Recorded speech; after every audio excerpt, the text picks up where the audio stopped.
5 minutes d'EducPop numéro 6, comment décider. Comment décider, c'est-à-dire comment ne pas laisser les experts trancher.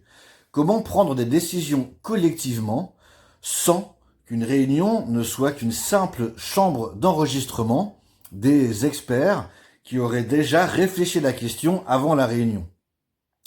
Première piste, et c'est la principale, prendre son temps. La plupart du temps, dans une réunion, on veut aller tout de suite à la décision. Avant d'en arriver là, je propose de prendre le temps déjà de l'expression des différents points de vue sur le sujet sur lequel on souhaite prendre une décision.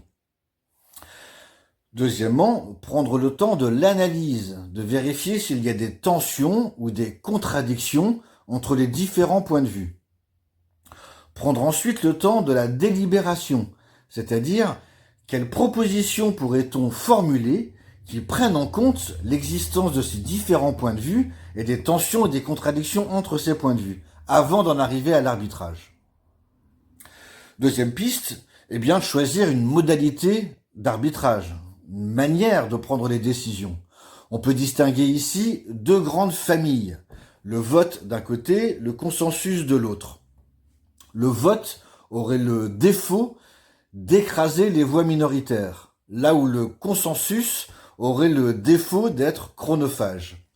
Il y a de multiples variantes au sein de ces deux grandes modalités de vote, mais aucune ne fait de miracle.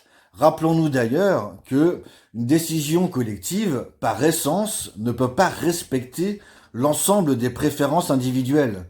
C'est justement le principe d'une décision collective. Et d'ailleurs, est-on soi-même d'accord avec soi-même?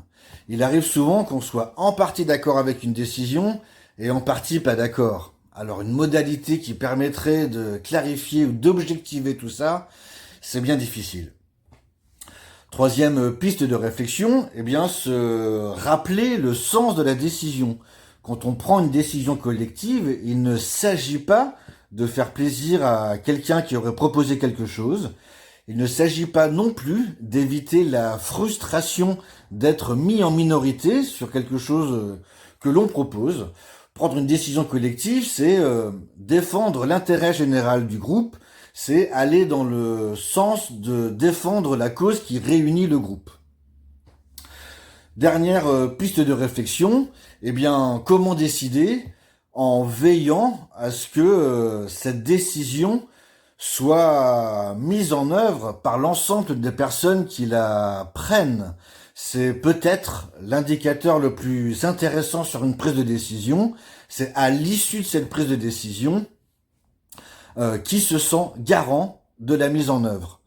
Si il y a peu de personnes qui se sentent garantes de la mise en œuvre, alors probablement qu'il faut se reposer la question du temps pris sur cette décision, des différentes étapes, l'expression des désaccords, l'analyse des désaccords, la délibération de ces désaccords avant de passer à l'arbitrage, peut-être sur les modalités de la décision.